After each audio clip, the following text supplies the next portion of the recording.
قضات اور اس کا چھٹا باب جو 40 آیات پر مشتمل ہے۔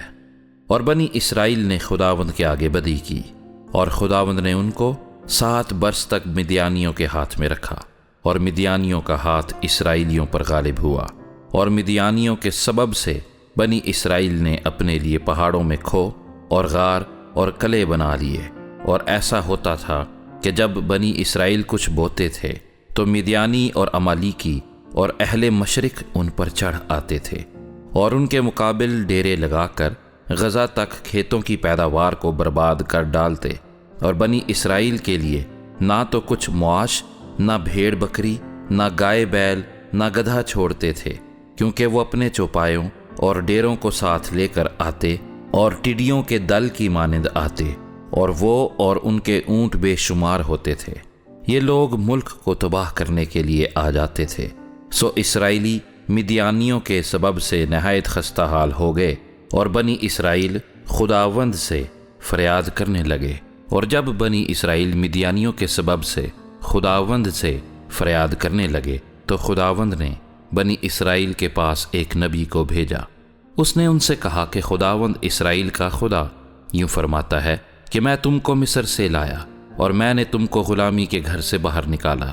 میں نے مصریوں کے ہاتھ سے اور ان سبھوں کے ہاتھ سے جو تم کو ستاتے تھے تم کو چھڑایا، اور تمہارے سامنے سے ان کو دفع کیا، اور ان کا ملک تم کو دیا۔ اور میں نے تم سے کہا تھا کہ خداوند تمہارا خدا میں ہوں، سو تم ان اموریوں کے دیوتاؤں سے جن کے ملک میں بستے ہو مت ڈرنا، پر تم نے میری بات نہ مانی۔ پھر خداوند کا فرشتہ آ کر افرا میں بلوت کے ایک درخت کے نیچے جو یواس ابی زری کا تھا بیٹھا، اور اس کا بیٹا جدعون میں کے ایک کولو میں گیہوں جھاڑ رہا تھا تاکہ اس کو مدیانیوں سے چھپا رکھے۔ اور خداوند کا فرشتہ اسے دکھائی دے کر اس سے کہنے لگا کہ اے زبردست سورما، خداوند تیرے ساتھ ہے۔ جدعون نے اس سے کہا، اے میرے مالک، اگر خداوند ہی ہمارے ساتھ ہے تو ہم پر یہ سب حادثے کیوں گزرے، اور اس کے وہ سب عجیب کام کہاں گئے جن کا ذکر ہمارے باپ دادا ہم سے یوں کرتے تھے کہ کیا خداوند ہی ہم کو مصر سے نہیں نکال لایا؟ پر اب تو خداوند نے ہم کو چھوڑ دیا اور ہم کو مدیانیوں کے ہاتھ میں کر دیا۔ تب خداوند نے اس پر نگاہ کی اور کہا کہ تو اپنے اسی زور میں جا اور بنی اسرائیل کو مدیانیوں کے ہاتھ سے چھڑا۔ کیا میں نے تجھے نہیں بھیجا؟ اس نے اس سے کہا، اے مالک، میں کس طرح بنی اسرائیل کو بچاؤں؟ میرا گھرانہ منسی میں سب سے غریب ہے، اور میں اپنے باپ کے گھر میں سب سے چھوٹا ہوں۔ خداوند نے اس سے کہا، میں ضرور تیرے ساتھ ہوں گا، اور تو مدیانیوں کو ایسا مار لے گا جیسے ایک آدمی کو۔ تب اس نے اس سے کہا کہ اب اگر مجھ پر تیرے کرم کی نظر ہوئی ہے تو اس کا مجھے کوئی نشان دکھا کہ مجھ سے تو ہی باتیں کرتا ہے، اور میں تیری منت کرتا ہوں کہ تو یہاں سے نہ جا جب تک میں تیرے پاس پھر نہ آؤں اور اپنا ہدیہ نکال کر تیرے آگے نہ رکھوں۔ اس نے کہا کہ جب تک تو پھر آ نہ جائے میں ٹھہرا رہوں گا۔ تب جدعون نے جا کر بکری کا ایک بچہ اور ایک ایفا آٹے کی فطیری روٹیاں تیار کیں، اور گوشت کو ایک ٹوکری میں اور شوربہ ایک ہانڈی میں ڈال کر اس کے پاس بلوت کے درخت کے نیچے لا کر گزرانا۔ تب خدا کے فرشتے نے اسے کہا، اس گوشت اور فطیری روٹیوں کو لے جا کر اس چٹان پر رکھ اور شوربہ کو انڈیل دے۔ اس نے ویسا ہی کیا۔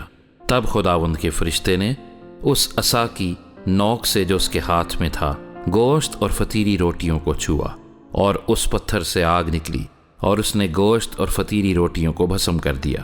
تب خداوند کا فرشتہ اس کی نظر سے غائب ہو گیا، اور جدعون نے جان لیا کہ وہ خداوند کا فرشتہ تھا۔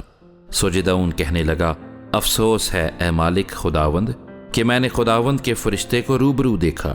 خداوند نے اس سے کہا، تیری سلامتی ہو، خوف نہ کر، تو مرے گا نہیں۔ تب جدعون نے وہاں خداوند کے لیے مذبح بنایا، اور اس کا نام یہوہ سلوم رکھا، اور وہ ابی زریوں کے افرا میں آج تک موجود ہے۔ اور اسی رات خداوند نے اسے کہا کہ اپنے باپ کا جوان بیل، یعنی وہ دوسرا بیل جو 7 برس کا ہے، لے، اور بال کے مذبح کو جو تیرے باپ کا ہے ڈھا دے، اور اس کے پاس کی جسیرت کو کاٹ ڈال۔ اور خداوند اپنے خدا کے لیے اس گڑھی کی چوٹی پر قاعدے کے مطابق ایک مذبح بنا، اور اس دوسرے بیل کو لے کر اس جسیرت کی لکڑی سے جسے تو کاٹ ڈالے گا سوختنی قربانی گزران۔ تب جدعون نے اپنے نوکروں میں سے 10 آدمیوں کو ساتھ لے کر جیسا خداوند نے اسے فرمایا تھا کیا، اور چونکہ وہ یہ کام اپنے باپ کے خاندان اور اس شہر کے باشندوں کے ڈر سے دن کو نہ کر سکا، اس لیے اسے رات کو کیا۔ جب اس شہر کے لوگ صبح سویرے اٹھے تو کیا دیکھتے ہیں کہ بال کا مذبح ڈھایا ہوا اور اس کے پاس کی یسیرت کٹی ہوئی، اور اس مذبح پر جو بنایا گیا تھا وہ دوسرا بیل چڑھایا ہوا ہے، اور وہ آپس میں کہنے لگے کس نے یہ کام کیا؟ اور جب انہوں نے تحقیقات اور پرسش کی تو لوگوں نے کہا کہ یوآس کے بیٹے جدعون نے یہ کام کیا ہے۔ تب اس شہر کے لوگوں نے یوآس سے کہا کہ اپنے بیٹے کو نکال لا تاکہ قتل کیا جائے، اس لیے کہ اس نے بال کا مذبح ڈھا دیا اور اس کے پاس کی یسیرت کاٹ ڈالی ہے۔ یوآس نے ان سبھوں کو جو اس کے سامنے کھڑے تھے کہا، کیا تم بال کے واسطے جھگڑا کرو گے یا تم اسے بچا لو گے؟ جو کوئی اس کی طرف سے جھگڑا کرے وہ اسی صبح مارا جائے۔ اگر وہ خدا ہے تو آپ ہی اپنے لیے جھگڑے، کیونکہ کسی نے اس کا مذبح ڈھا دیا ہے۔ اس لیے اس نے اس دن جدعون کا نام یہ کہہ کر یربال رکھا کہ بال آپ اس سے جھگڑ لے، اس لیے کہ اس نے اس کا مذبح ڈھا دیا ہے۔ تب سب مدیانی اور امالیکی اور اہل مشرق اکٹھے ہوئے اور پار ہو کر یزرییل کی وادی میں انہوں نے ڈیرا کیا۔ تب خداوند کی روح جدعون پر نازل ہوئی، سو اس نے نرسنگا پھونکا اور ابیعزر کے لوگ اس کی پیروی میں اکٹھے ہوئے۔ پھر اس نے سارے منسی کے پاس قاصد بھیجے، سو وہ بھی اس کی پیروی میں فراہم ہوئے، اور اس نے عاشر اور زبولون اور نفتالی کے پاس بھی قاصد روانہ کیے، سو وہ ان کے استقبال کو آئے۔ تب جدعون نے خدا سے کہا کہ اگر تو اپنے قول کے مطابق میرے ہاتھ کے وسیلے سے بنی اسرائیل کو رہائی دینی چاہتا ہے تو دیکھ میں بھیڑ کی اون کھلیہان میں رکھ دوں گا۔ سو اگر اوس فقط اون ہی پر پڑے اور آس پاس کی زمین سب سوکھی رہے تو میں جان لوں گا کہ تو اپنے قول کے مطابق بنی اسرائیل کو میرے ہاتھوں کے وسیلے سے رہائی بخشے گا۔ اور ایسا ہی ہوا، کیونکہ وہ صبح کو جو سویرے اٹھا اور اس اون کو دبایا اور اون میں سے اوس نچوڑی تو پیالہ بھر پانی نکلا۔ تب جدعون نے خدا سے کہا کہ تیرا غصہ مجھ پر نہ بھڑکے، میں فقط ایک بار اور عرض کرتا ہوں، میں تیری منت کرتا ہوں کہ فقط ایک بار اور اس اون سے آزمائش کر لوں۔ اب صرف اون ہی اون خشک رہے اور آس پاس کی سب زمین پر اوس پڑے۔